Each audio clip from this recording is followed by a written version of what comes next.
নমস্কার বন্ধুরা, আমার ইউটিউব চ্যানেলে প্রত্যেককে ওয়েলকাম।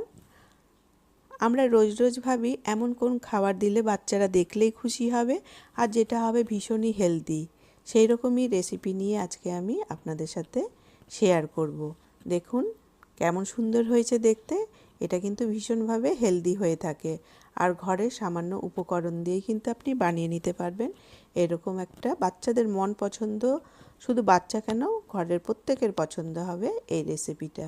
এর জন্য আমি 1 কাপ পরিমাণে সুজি নিয়েছি, হাফ কাপ পরিমাণে দই দিয়ে আমি এটাকে ভালো করে এইভাবে মিক্স করে নেব।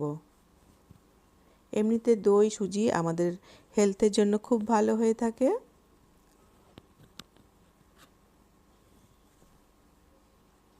ঠিক এইভাবে মিক্স করে নেওয়ার পরে আমি অল্প অল্প করে এর মধ্যে জল মেশাবো। যেই কাপের পরিমাণে আমি দই নিয়েছিলাম তাতে জল নিয়ে ঠিক সেই পরিমাণে আমি এখন জল দিয়ে ভালো করে এর একটা ব্যাটার তৈরি করে নেব।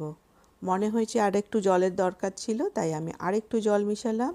একসাথে কিন্তু জল দেওয়া যাবে না, অল্প অল্প করে দিয়ে এই ব্যাটারটাকে তৈরি করতে হবে। দেখুন ঠিক এইভাবে ব্যাটারটা তৈরি হবে। এটাকে এখন আমি 10 থেকে 15 মিনিটের জন্য ঢেকে রেখে দেব। অন্যদিকে আমি মিক্সিং জার নিয়ে নিয়েছি, এতে 4-5টা কারি পাতা, অল্প পরিমাণে ধনে পাতা আর দিয়েছি 2টো বড় রসুনের কলি, অল্প একটু আদা আর কাঁচা লঙ্কা দিয়ে এটা ভালো করে পিষে নেব। যদি মনে হয় অল্প একটু জল দিয়ে কিন্তু পিষে নিলে ভালো হবে। দেখুন পিষে নেওয়ার পরে ঠিক এইভাবে। অন্যদিকে 15 মিনিট পরে দেখুন সুজি কিন্তু অনেকটাই জল টেনে গেছে। এতে কিন্তু আর কোনো রকম জল মেশানো যাবে না, থিকনেসটা ঠিক এইরকমই থাকবে।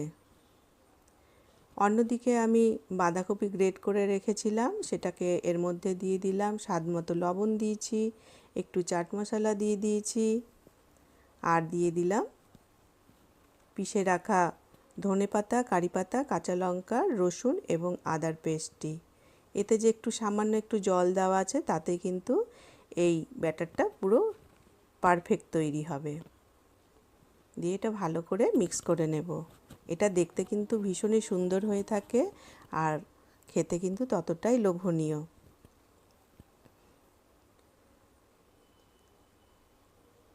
ঠিক এইভাবে ভালো করে এর সাথে মিক্স করে নিলাম। যদি বাঁধাকপি না থাকে আপনি কিন্তু এতে আলু দিয়েও বানাতে পারেন। ঠিক এতটা পরিমাণে আমি এটাতে ইনো দিয়ে দিলাম। আপনার যদি ইনো না থাকে বেকিং সোডাও কিন্তু ব্যবহার করতে পারবেন। এবার এর মধ্যে দিয়ে দিলাম অল্প একটু জল, দিয়ে ভালো করে এর সাথে মিক্স করে নেব।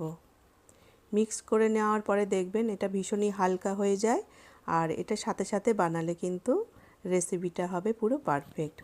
অন্যদিকে আমি গ্যাসে প্যান চাপিয়ে দিয়েছি, সেটা গরম হয়ে গেছে। এবার এটাতে অল্প করে অয়েল ব্রাশ করে নিলাম। খুব কম তেলেই কিন্তু এই রেসিপিটা তৈরি হবে। এর মধ্যে একটু ছোলার ডাল দিয়ে দিলাম, কালো তিল ছড়িয়ে দিয়েছি আর একটু দিয়ে দিলাম সাদা তিল আর দিয়ে দেব ফ্রেশ কারি পাতা। এই কারি পাতার জন্যই কিন্তু এই রেসিপির টেস্টটা কিন্তু অসাধারণ হয়ে থাকে। আপনারা একবার বানিয়ে দেখবেন, আপনাদেরও বানাতে খুব ভালো লাগবে এবং ঘরের প্রত্যেকেরও খুব পছন্দ হবে। এবার ব্যাটারটাকে আরেকবার ভালো করে নাড়িয়ে নিতে হবে। আমি ডাব্বু হাতা দিয়ে এইভাবে দিয়ে দিলাম, এটাকে এইভাবে ছড়িয়ে দিতে হবে। আর একটু দিয়ে ঠিক এইভাবে ছড়িয়ে দিলাম এটাকে। এটা কিন্তু পুরো লো ফ্লেমেই তৈরি হবে। ঠিক এইভাবে ছড়িয়ে দেওয়ার পরে এটাকে আমি 5 থেকে 7 মিনিটের জন্য ঢাকনা দিয়ে ঢেকে দেব।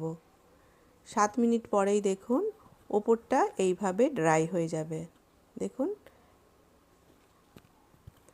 এবার এটাকে উল্টো পিঠে সেঁকে নেব। এটাতে কিন্তু আর কোনো রকম তেল দেওয়ার দরকার পড়বে না। এটাকে এখন আমি আরও 5 মিনিটের জন্য কম আঁচ দিয়ে কিন্তু ঢেকে কুক করে নেব। বানানো খুব সহজ, দেখুন কেমন সুন্দর হয়েছে দেখতে।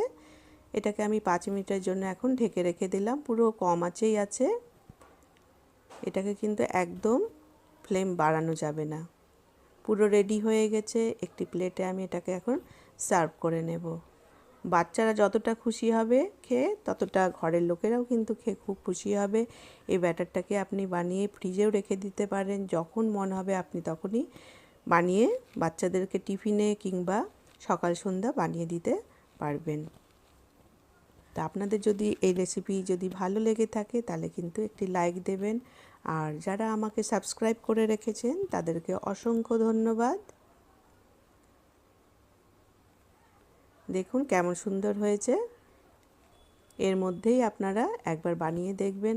ঘরের খুব সাধারণ উপকরণ দিয়ে কিন্তু তৈরি এই একটি অসাধারণ রেসিপি।